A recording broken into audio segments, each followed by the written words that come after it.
Hello students, welcome है आप सबका एजुसेट की आज की कक्षा में। आज हम करने जा रहे हैं क्लास 9th का चैप्टर 2, क्या हमारे आसपास के पदार्थ शुद्ध हैं। आज हम कौन कौन से टॉपिक डिस्कस कर रहे हैं? तत्व, यौगिक, भौतिक परिवर्तन तथा रासायनिक परिवर्तन। तो बेटा, जैसा कि हमारे पास लेसन का नाम है, क्या हमारे आसपास के पदार्थ शुद्ध हैं? तो पदार्थ से हमारा क्या मतलब है? पदार्थ वह कोई भी वस्तु जो स्थान घेरती है, जिसका कुछ द्रव्यमान होता है, उसे हम पदार्थ कहते हैं। जैसे ब्लैक बोर्ड, मेज, कुर्सी, human beings, air, oxygen, nitrogen, water, ये सभी क्या है? पदार्थ। क्यों? क्योंकि यह स्थान घेरती हैं, इनका द्रव्यमान होता है।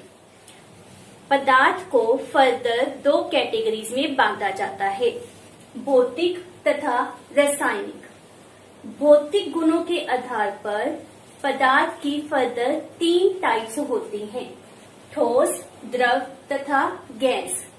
ठोस जैसे मेज, कुर्सी, द्रव जैसे पानी, गैस ऑक्सीजन, नाइट्रोजन एक्सेट्रा। तो इनके गुणों के बारे में आपने पिछली कक्षा में भी अच्छी तरह से पढ़ा है। रासायनिक और केमिकल। केमिकल बेसिस के ऊपर हम पदार्थ को 2 कैटेगरीज में फर्दर बांटते हैं, शुद्ध पदार्थ तथा मिश्रण। शुद्ध मीन्स जो बिल्कुल प्योर है, और मिश्रण उसमें 2 या 2 से अधिक पदार्थ मिक्स किए गए हैं। तो हमारा जैसा कि आज का टॉपिक है, हम यहाँ पर डिस्कस करेंगे शुद्ध पदार्थ को। शुद्ध पदार्थ के फर्दर आपके पास जैसे रिप्रेजेंट किया गया है, 2 कैटेगरीज है। वह कौन सी है? तत्व तथा यौगिक, जिसे हम एलिमेंट एंड कंपाउंड भी कहते हैं। तो सबसे पहले हम डिस्कस कर रहे हैं अबाउट एलिमेंट। तो आवर्त सारणी नॉर्मली आप सभी ने अपनी कक्षाओं में जरूर देखी होगी। आवर्त सारणी में आपके पास क्या दिखाया गया है? तत्व को। तो ये जो हमारे पास आवर्त सारणी में एलिमेंट या तत्व दिखाए गए हैं, उनकी कुल संख्या कितनी होती है? Yes, that is 118। इन 118 में से 114 एलिमेंट डिस्कवर हो चुके हैं, उनके बारे में हमें कंप्लीट नॉलेज है।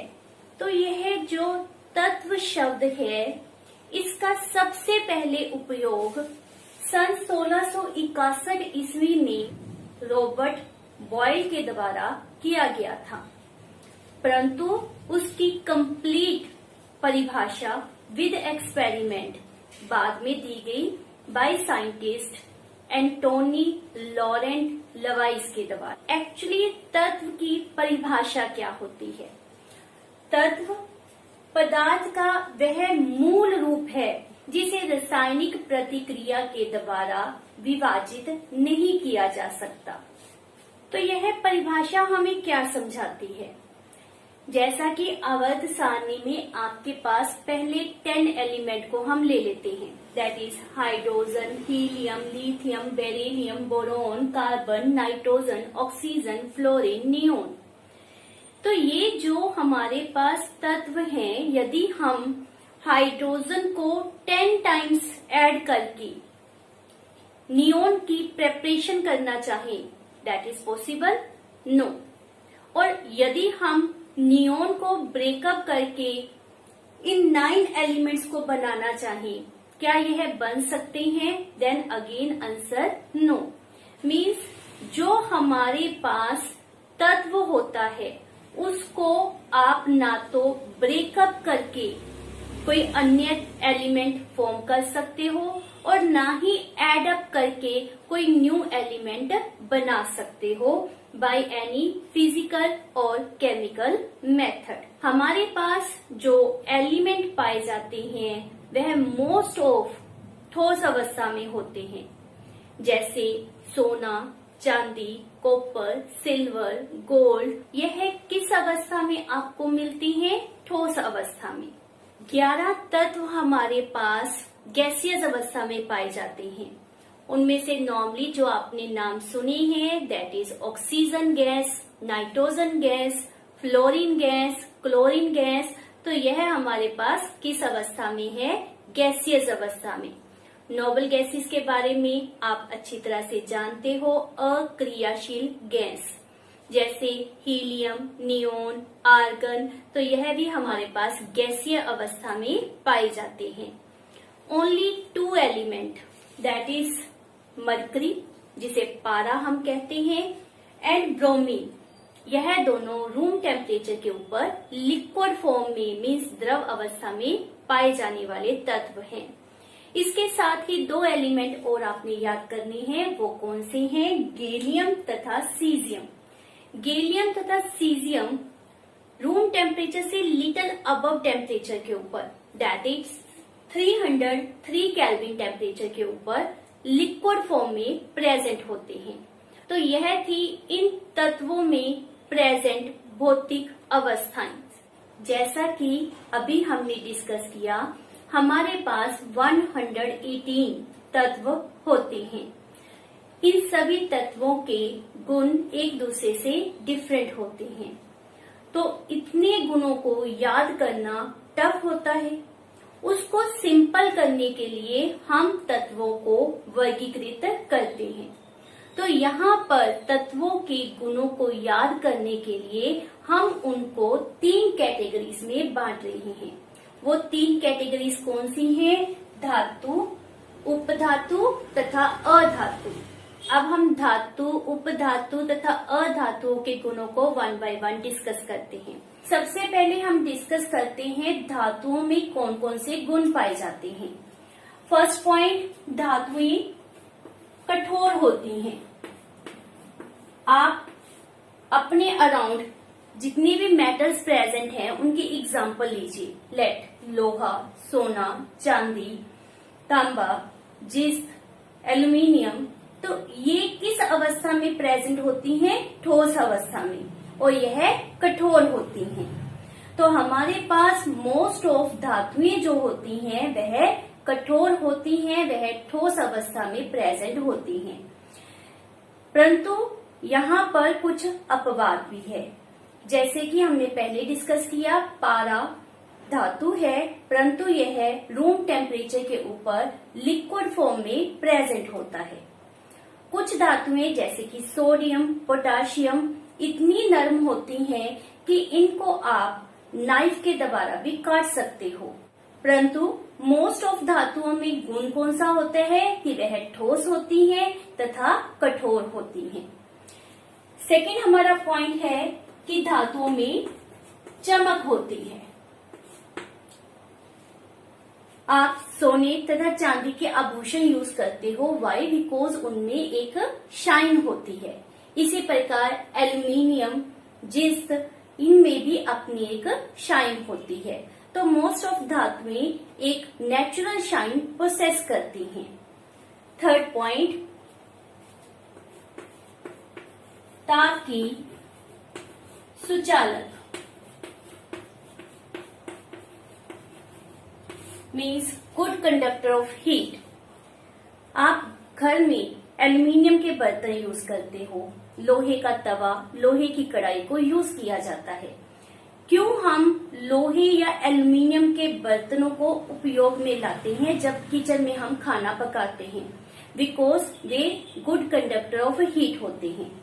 जब आप उनको आग के ऊपर रखते हो तो वह जलते नहीं हैं, बल्कि वह गर्म हो जाते हैं और गर्म होकर उसमें प्रेजेंट जो भी वस्तु आप पका रही हैं वह पक जाती है। आग के सुचालक होने के कारण ही मेटल्स का मोस्टली उपयोग कुकिंग टेंसिल्स बनाने में किया जाता है। नेक्स्ट है हमारे पास विद्युत की सुचालक। धातुएं विद्युत की सुचालक होती हैं। आप अपने अराउंड जितनी भी इलेक्ट्रिकल अप्लायंस है, अगर उनके बारे में सोचते हैं तो उनमें कौन सा मटेरियल यूज किया जाता है? मोस्ट ऑफ मेटल्स, लोहे का, तांबे का, एल्यूमिनियम का, इन धातुओं का उपयोग वहां पर किया जाता है। क्यों करते हैं? क्योंकि वह विद्युत की सुचालक होती हैं। आपके घर में जितनी भी इलेक्ट्रिकल वायर्स लगी हुई हैं, उनमें क्या मटेरियल यूज किया गया है? दैट इज कॉपर, तांबे का उपयोग किया गया है। क्यों? क्योंकि वह विद्युत की सुचालक है। नेक्स्ट हमारा पॉइंट है तन्य। धातुएं तन्य या फिर आप कह सकते हैं डक्टाइल होती हैं। मीन्स आप इनको खींचकर तारों के रूप में बदल सकते हैं। जब आप धातुओं को खींचते हो तो वह ब्रेक नहीं होती, बल्कि वह तारों के रूप में कन्वर्ट हो जाती है। इसीलिए धातुओं का उपयोग आभूषण बनाने के लिए किया जाता है। अभी हमने डिस्कस किया कॉपर की वायर के बारे में, तो वह कॉपर की वायर क्यों बनी है? क्योंकि मेटल्स में गुण कौन सा होता है कि वह तन्य होती है। तो यह बहुत ही इम्पोर्टेंट गुण है, माइंड में आपने रखना है। आपके पास 1 मार्क्स में भी क्वेश्चन पूछा जाता है कि तन्यता का क्या मीनिंग होता है। मीन्स जब आप मेटल्स को वायर्स के रूप में कन्वर्ट कर सकते हो तो उस प्रॉपर्टी को हम नाम क्या देते हैं? तन्यता। नेक्स्ट हमारा पॉइंट है आघातवर्तीय, और इसे हम मेलेबल भी कहते हैं। धातुएं आघातवर्तीय या कह सकते हैं मेलेबल होती हैं। मीनिंग आप इनको हथौड़े से पीट कर चादरों के रूप में परिवर्तित कर सकते हो। जब हम लोहे के ऊपर हथौड़ा मारते हैं तो क्या वह टूट जाता है? नहीं, ऐसा नहीं होता। क्यों? क्योंकि धातुएं आघातवर्तीय होती हैं। आप जब हथौड़ा मारते हो तो आकृति में परिवर्तन होता है, जिसके कारण आप उसकी अलमीरा बना सकते हो, उसके द्वारा टेबल, चेयर या किसी भी रूप में उसको कन्वर्ट कर सकते हो। तो यह गुण भी हमारे पास बहुत इंपॉर्टेंट है। धातुएं तन्य होती हैं तथा धातुएं आघातवर्तीय होती हैं। नेक्स्ट हमारे पास गुण है कि धातुएं प्रतिध्वनि पूर्ण होती हैं। मीन्स जब आप धातु के साथ किसी और वस्तु को टकराते हो तो यह आवाज पैदा करती है। फॉर एग्जाम्पल स्कूल बेल, आप सभी ने देखा है कि स्कूल बेल जब बजती है तो वह आवाज प्रोड्यूस करती है। इसी प्रकार म्यूजिकल इंस्ट्रूमेंट में भी मेटल्स का उपयोग होता है। क्यों होता है? क्योंकि वह आवाज पैदा करती हैं, वह प्रतिध्वनिपूर्ण होती हैं। तो ये है हमारे पास मेटल के वेरी वेरी इंपॉर्टेंट पॉइंट्स। अब हम डिस्कस करते हैं अबाउट नॉन मेटल और अधातु। तो फर्स्ट हमारा पॉइंट है कि अधातुएं कौन सी अवस्था में प्रेजेंट होती हैं। इस पॉइंट को समझने के लिए सबसे पहले आपको माइंड में लेकर आना होगा कि हमारे अराउंड कौन सी नॉन मेटल्स प्रेजेंट हैं, like hydrogen gas, nitrogen gas, oxygen gas, noble gases जिसे हम अक्रियाशील गैसेस भी कहते हैं, वो कौन सी हैं? Helium, neon, argon, krypton, carbon के बारे में आपने सुना है। तो ये सभी क्या है? These are non metals. तो मोस्ट ऑफ जो हमारे पास अधातु है वह किस अवस्था में प्रेजेंट होते हैं? गैसीय अवस्था में प्रेजेंट होते हैं। कार्बन ठोस अवस्था में प्रेजेंट होता है। ब्रोमीन जो आपने पहले भी डिस्कस किया वह लिक्विड फॉर्म में मतलब द्रव अवस्था में प्रेजेंट होता है। बट मोस्ट ऑफ अधातु किस अवस्था में होते हैं? गैसीय अवस्था में। तो हमारा पॉइंट क्या बनता है कि जो अधातुएं होती हैं वह कठोर नहीं होती हैं, वह गैसीय अवस्था में प्रेजेंट होती हैं।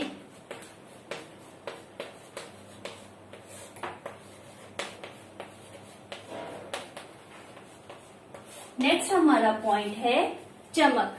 क्या अधातुओं में या गैसेस में चमक प्रेजेंट होती है? तो आंसर इज नो। तो अधातुओं में चमक नहीं होती है।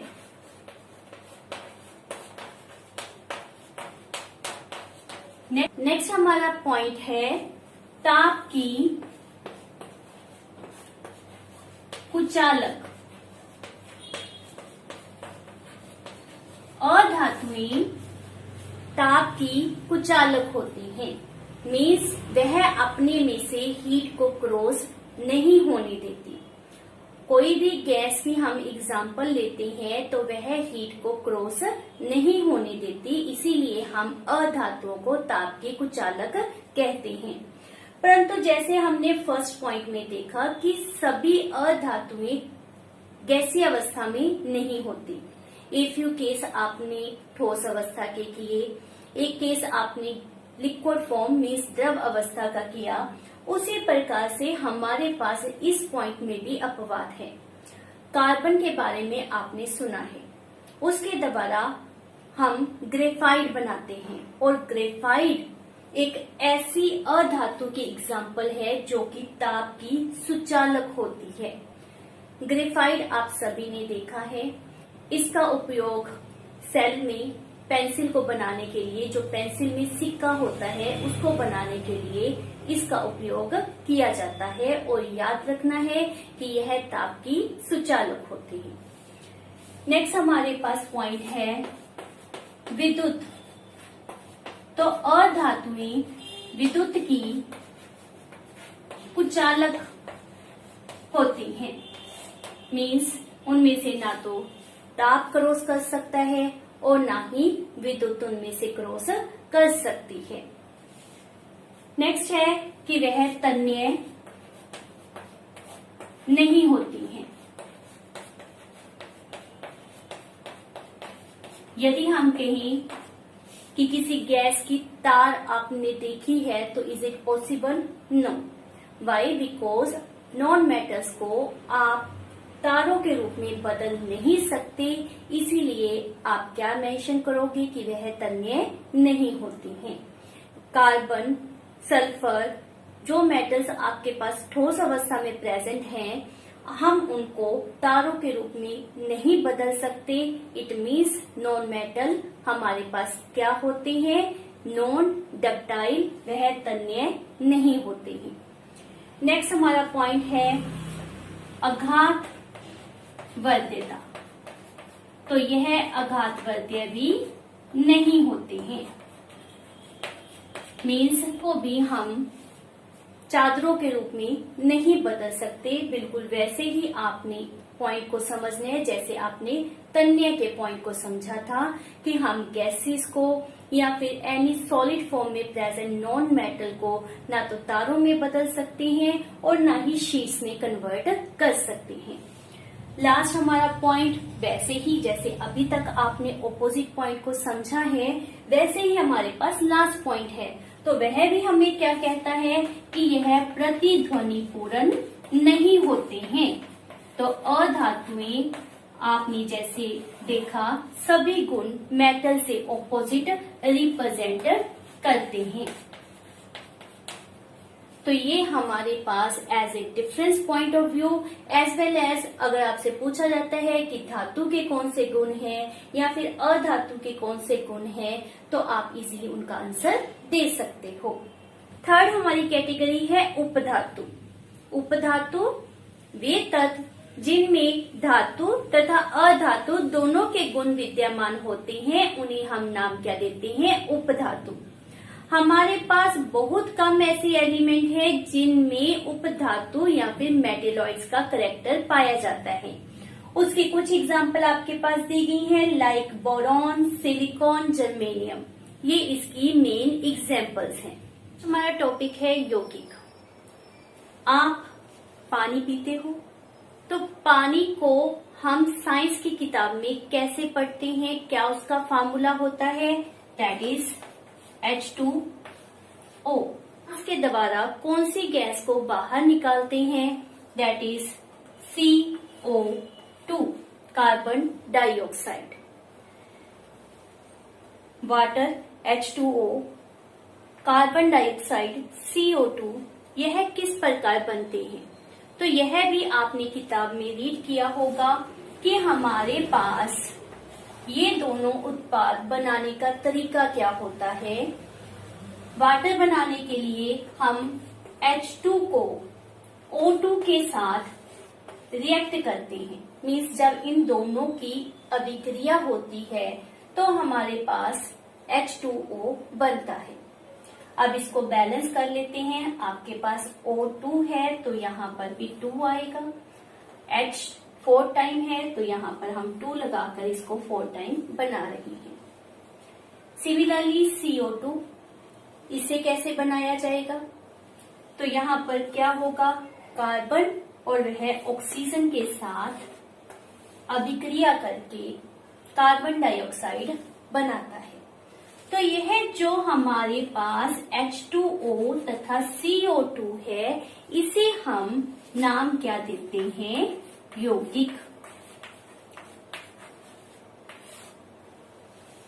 तो इससे आपको यह क्लियर होता है कि यौगिक बनाने के लिए 2 या 2 से अधिक तत्व एक दूसरे के साथ जुड़ते हैं। जब यह तत्व एक दूसरे के साथ जुड़ते हैं तो उस समय वह एक द्रव्यमान के निश्चित अनुपात में एक दूसरे के साथ कंबाइन होते हैं।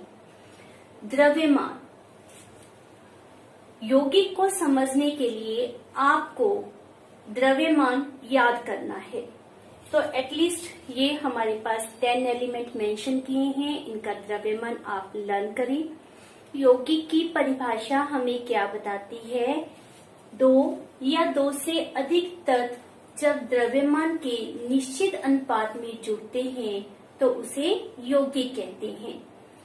यहाँ पर हमारे पास H2O में H तथा O का द्रव्यमान का अनुपात कितना है? अब इन द्रव्यमान की हेल्प से आप यहाँ पर द्रव्यमान का अनुपात कैलकुलेट कर सकते हैं। हाइड्रोजन 1, लेकिन यहाँ पर वाटर के फॉर्मूला में H 2 बार है तो इसे हम क्या लिखेंगे? 2। ऑक्सीजन का द्रव्यमान कितना है? 16, तो यहाँ पर 16 ही लिखेंगे क्योंकि ऑक्सीजन 1 टाइम है। तो वाटर में हमारे पास अनुपात कितना आ गया? 1:8। तो हमारे पास वाटर में हाइड्रोजन तथा ऑक्सीजन द्रव्यमान के 1:8 में जुड़ रहे हैं। इसी प्रकार CO2 में तत्व C तथा O एक दूसरे से जुड़ते हैं। अब आप कैलकुलेट करें कि यहाँ पर C तथा O का अनुपात कितना होगा। यहाँ हमारे पास कार्बन कितनी मेंशन की जाएगी? 12। Oxygen how many times present है? 2 टाइम्स। तो इसीलिए ऑक्सीजन का मास 16 इंटू 2 करेंगे, जो हमारे पास कितना आएगा? 32। और इसमें रेशो कितना आया? 4 के टेबल पर जब हम इनको काटते हैं तो हमारे पास आ जाएगा 3:8। तो CO2 बनाने के लिए कार्बन तथा ऑक्सीजन ये दोनों एलिमेंट 3:8 में एक दूसरे से कंबाइन होते हैं। तो इन एग्जाम्पल से आप आसानी से समझ सकते हो कि यौगिक क्या होता है।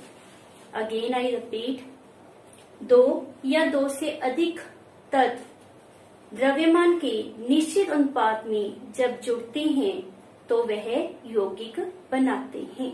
यौगिक तत्वों से मिलकर एक ऐसा नया पदार्थ बनता है जिसके संगठन सदैव स्थायी होते हैं।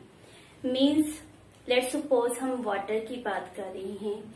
वाटर को ऑब्टेन करने के अ नंबर ऑफ मेथड्स हो सकते हैं।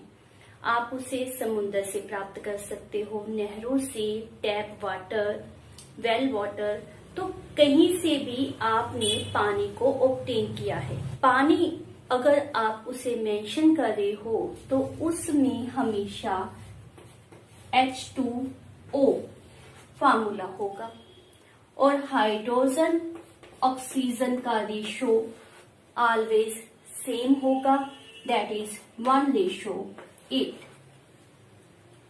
इट मीन्स यौगिक के संगठन सदैव स्थायी होते हैं।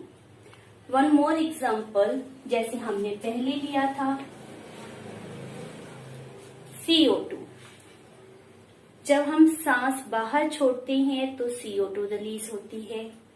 कार्बन को, पेपर को जलाते हैं, उस समय भी CO2 गैस ऑब्टेन होती है।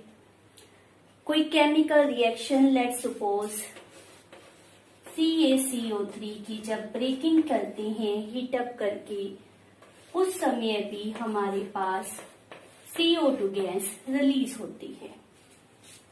यदि हम कार्बन डाइऑक्साइड मेंशन कर रहे हैं obtain from whatever the source, उसमें हमेशा कार्बन एंड ऑक्सीजन ही होंगे और उनका रेशो सदैव स्थायी होगा, और यही हमारी यौगिक की प्रॉपर्टी है। एक और प्रॉपर्टी आपने माइंड में रखनी है कि यौगिक जिन तत्वों से मिलकर बनता है उनके साथ यौगिक के गुण बिल्कुल मैच नहीं करते। कहने का मीनिंग ये है कि यदि हम वाटर की बात कर रहे हैं, वाटर को हमने ऑब्टेन किया था हाइड्रोजन तथा ऑक्सीजन गैस से, लाइक दिस हमने बैलेंस किया था। हाइड्रोजन बहुत ज्वलनशील गैस है, हाइड्रोजन बॉम्ब बनाने में भी इसका उपयोग होता है। ऑक्सीजन यह सपोर्टर ऑफ कंबंशन है, मींस जलने की कोई भी अभिक्रिया है विदाउट ऑक्सीजन पॉसिबल नहीं है। इन दोनों की अभिक्रिया से हमारे पास जो यौगिक तैयार हुआ दैट इज वाटर। क्या वाटर में कोई भी इस तरह का गुण होता है? नहीं। वाटर का उपयोग कहाँ पर होता है? आग बुझाने के लिए। इट मीन्स यौगिक के गुणधर्म उनमें प्रेजेंट तत्वों के गुणधर्म से पूरी तरह से भिन्न होते हैं। लास्ट एक प्रॉपर्टी जो यौगिक की आपने याद रखनी है बेटा, यौगिक से यदि दोबारा आपने उन्हीं तत्वों को प्राप्त करना है तो क्या उसके लिए सिंपल फिल्ट्रेशन, इवेपोरेशन, सेंट्रीफ्यूगेशन इस तरह के मेथड यूज कर सकते हैं? नो। वाटर को यदि हमने उसके तत्वों में मीन्स हाइड्रोजन और ऑक्सीजन में तोड़ना है तो उसके लिए हमें वैद्युत रासायनिक अभिक्रिया चाहिए। मीन्स उसमें से हम इलेक्ट्रिक स्पार्क को क्रॉस करते हैं, तभी हमारे पास hydrogen and oxygen gas obtain होती है। इस तरह से दूसरे यौगिक को तोड़ने के लिए हमें या तो रासायनिक या फिर वैद्युत रासायनिक अभिक्रियाओं की आवश्यकता होती है। उन्हें सिंपल फिजिकल मेथड से हम ब्रेक नहीं कर सकते। अब हम डिस्कस कर रहे हैं भौतिक तथा रासायनिक परिवर्तन। हम अपनी डेली लाइफ में बहुत से परिवर्तन को देखते हैं। जैसे गर्मियों के दिनों में नींबू पानी तैयार करने के लिए हम पानी के अंदर नमक, चीनी, नींबू के रस को मिक्स करते हैं। वृक्षों की कटाई देखते हैं, लोहे को जंग लगना, कागज को छोटे छोटे टुकड़ों में परिवर्तन करना, मैग्नीशियम रिबन की बर्निंग, मोमबत्ती को जलाया जाता है, दूध को दही में बदलना। तो ये बहुत से परिवर्तन हैं जो हम हर रोज ऑब्जर्व करते हैं। इन परिवर्तनों को व्यापक रूप से हम दो कैटेगरीज में बांटते हैं। एक होता है भौतिक परिवर्तन और दूसरा होता है रासायनिक परिवर्तन। तो सबसे पहले हम बात करते हैं भौतिक परिवर्तन की। जब बेटा जी भौतिक गुणों में परिवर्तन आता है उसे हम नाम क्या देते हैं? भौतिक परिवर्तन का। पदार्थ के भौतिक गुणों में परिवर्तन को हम नाम क्या देते हैं? भौतिक परिवर्तन का। और भौतिक गुण कौन कौन से होते हैं? जैसे कि पदार्थ का आकार, साइज, उसका रंग, वह कौन सी अवस्था में पाया जाता है। जैसे हमारे पास जल की 3 अवस्थाएं होती हैं, ठोस, द्रव तथा गैस। कठोरता, उसका बहाव, घनत्व, द्रवनाक, कवकनाक। तो ये कुछ भौतिक गुण हैं। अगर पदार्थ के भौतिक गुणों में परिवर्तन आता है तो हम उसे नाम क्या देते हैं? भौतिक परिवर्तन। भौतिक परिवर्तन जब भी होता है उस समय ध्यान रखें कि वहां पर कोई नया पदार्थ नहीं बनता है, कोई भी नए पदार्थ की वहां पर फॉर्मेशन नहीं होती है। मान लेते हैं कि हमारे पास बर्फ थी। अब बर्फ को हमने ओपन रख दिया, सूर्य की रोशनी में रख दे या वैसे ही इसको कमरे के तापमान के ऊपर रख दिया जाए तो क्या होगा? थोड़ी ही देर में वह जल में बदल जाएगा। और यदि हम जल को गर्म करें तो उससे क्या प्राप्त होंगे? जल वाष्प। तो हमारे पास बर्फ, जिसे हम ठोस कहते हैं, उससे द्रव, जिसे जल कहा जाता है, उसमें कन्वर्जन हुई, उसमें बदलाव आया। अब जल से वाष्प बनी तो वहां पर भी हमारे पास द्रव से गैसीय अवस्था की फॉर्मेशन हुई है। इस प्रक्रिया के दौरान सिर्फ किस में बदलाव आ रहा है? पदार्थ की अवस्था में, परंतु कोई नए पदार्थ की यहाँ पर फॉर्मेशन नहीं हो रही है। तो इसे हम नाम क्या देते हैं? भौतिक परिवर्तन का। तो जब तक हमारे पास पदार्थ के संघटक में, या उसको कह सकते हैं कि पदार्थ की रासायनिक प्रकृति में कोई परिवर्तन ना हो, तो वह हमारे पास कौन से परिवर्तन होते हैं? भौतिक परिवर्तन।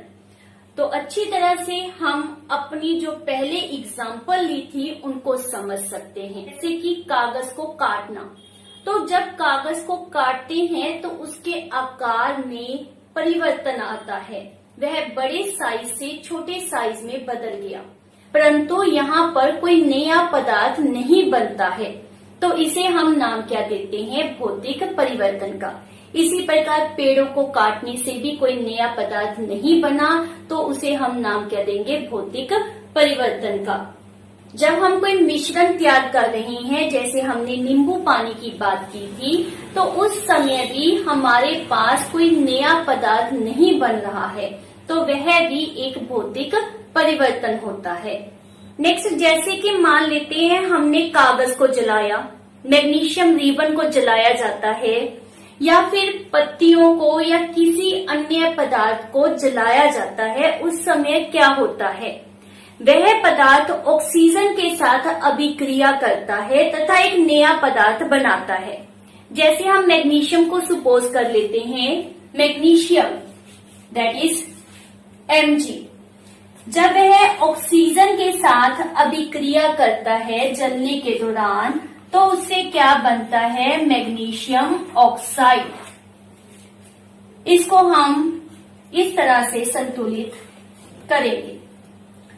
तो पहले हमारे पास मैग्नीशियम था और जलने के बाद वह क्या बन गया? मैग्नीशियम ऑक्साइड, जो कि एक नया पदार्थ है। तो इसको हम भौतिक अभिक्रिया नहीं कह सकते, क्योंकि यहाँ पर नया पदार्थ बन रहा है। तो यह परिवर्तन हमारे पास किस प्रक्रिया को दिखा रहा है? रासायनिक परिवर्तन। उसे हम रासायनिक प्रतिक्रिया भी कह सकते हैं। रासायनिक परिवर्तन के दौरान पदार्थ के रासायनिक गुणों में परिवर्तन होता है, जिसके कारण नया पदार्थ बनता है तथा उसके रासायनिक संघटन में परिवर्तन आ जाता है।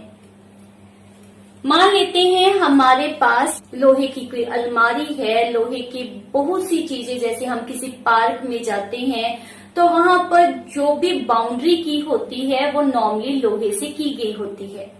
बारिश के दिनों में नॉर्मली लोहे को जंग लग जाती है, तो जंग लगने के दौरान भी हमारे पास वह लोहा न रहकर अब लोहे का ऑक्साइड बन गया, जिसे हम आयरन ऑक्साइड कहते हैं। तो यह परिवर्तन भी किसे दिखाता है? एक रासायनिक परिवर्तन को, क्योंकि उसके रासायनिक गुणधर्म में यहाँ पर परिवर्तन हुआ है। रासायनिक परिवर्तन के समय हमें कुछ अन्य लक्षण भी दिखाई देते हैं जिसको हम याद करें। तो रासायनिक परिवर्तन के समय नए पदार्थ के साथ साथ कुछ अन्य घटनाएं भी देखने को मिलती हैं।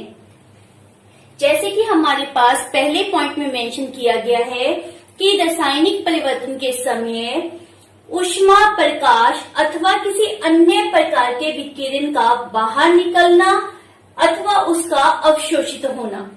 तो इसकी उदाहरण हमारे पास क्या है, जैसे कोई भी जलने की प्रक्रिया हो, नॉर्मली पटाखों का जलना, तो उस समय हम क्या देखते हैं, ऊष्मा, प्रकाश बाहर निकलता है। दूसरी अभिक्रिया है प्रकाश संश्लेषण।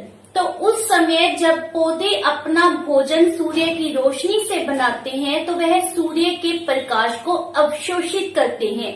तो वह प्रक्रिया भी हमारे पास कौन सी है, रासायनिक परिवर्तन की। ध्वनि का उत्पन्न होना, तो पटाखे जब जलाए जाते हैं तो क्या होता है, ध्वनि पैदा होती है। उस समय डिफरेंट टाइप ऑफ गैसेस बाहर निकलती है जो हमारे वातावरण को ऑब्वियसली प्रदूषित करती है। तो उस समय जो परिवर्तन होता है वह क्या है, रासायनिक परिवर्तन।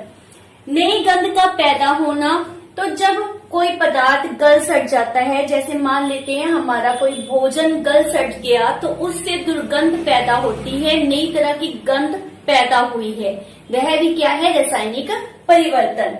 रंग में परिवर्तन, जैसे हमने पहले भी डिस्कस किया, जब लोहे को जंग लगती है तो उसके रंग में परिवर्तन आ जाता है, वह लाल भूरे रंग का हो जाता है। अगर सेब को काट कर रख दिया जाए, उसे तत्काल खाया ना जाए तो उसके रंग में परिवर्तन आ जाता है, वह भूरे रंग का हो जाता है। तो वह क्या है, एक रासायनिक परिवर्तन। किसी गैस का बनना, जब आप जिंक को सल्फ्यूरिक अम्ल के साथ अभिक्रिया करते हो, जिंक उसको जिस्ट भी कहा जाता है, तो उसकी जब सल्फ्यूरिक अम्ल के साथ अभिक्रिया होती है, as a result zinc sulphate तथा हाइड्रोजन गैस बनती है।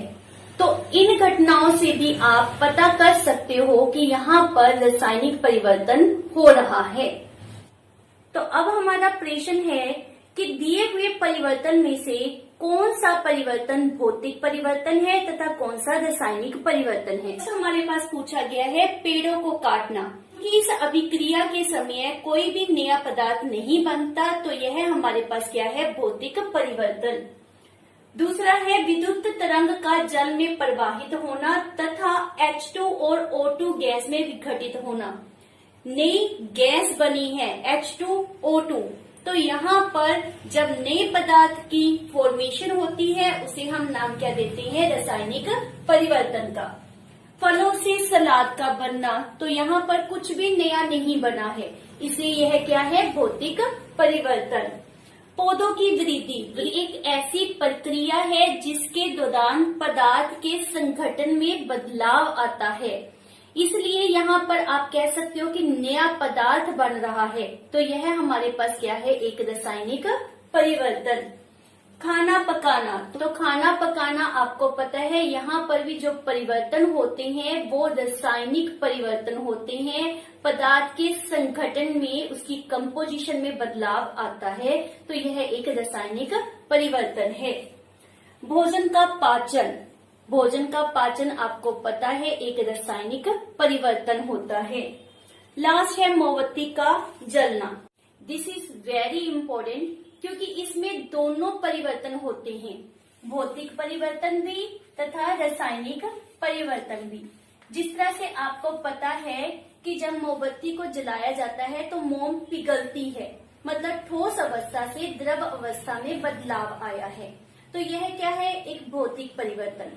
परंतु साथ ही आपको पता है कि इस अभिक्रिया के दौरान प्रकाश पैदा होता है, ऊष्मा पैदा होती है, CO2 गैस पैदा होती है, तो यह हमारे पास नया पदार्थ बना रहा है, तो यह साथ में क्या है, रासायनिक परिवर्तन।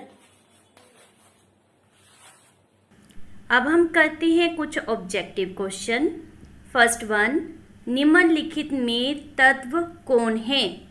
तो दिए हुए ऑप्शन में हमारा आंसर क्या होगा, सोना। वह क्या है, एक तत्व। नेक्स्ट क्वेश्चन, एक से अधिक तत्वों के संयोग से क्या बनता है? तो दिए हुए ऑप्शन में से क्या आंसर होगा? यौगिक। तत्वों के संयोग से यौगिक बनता है। नेक्स्ट क्वेश्चन इज, निम्नलिखित में अधातु कौन है? तो हमारा आंसर क्या आएगा? आयोडीन। आयोडीन एक अधातु है। नेक्स्ट इज, निम्नलिखित में कौन यौगिक है? तो दिए हुए ऑप्शन में से राइट आंसर क्या आएगा? नमक, जिसका सूत्र होता है NaCl। लास्ट क्वेश्चन, निम्न में कौन अशुद्ध पदार्थ है? तो हमारा आंसर आएगा वायु, क्योंकि वायु बहुत सी गैसों का मिश्रण होती है। Thank you for watching my video.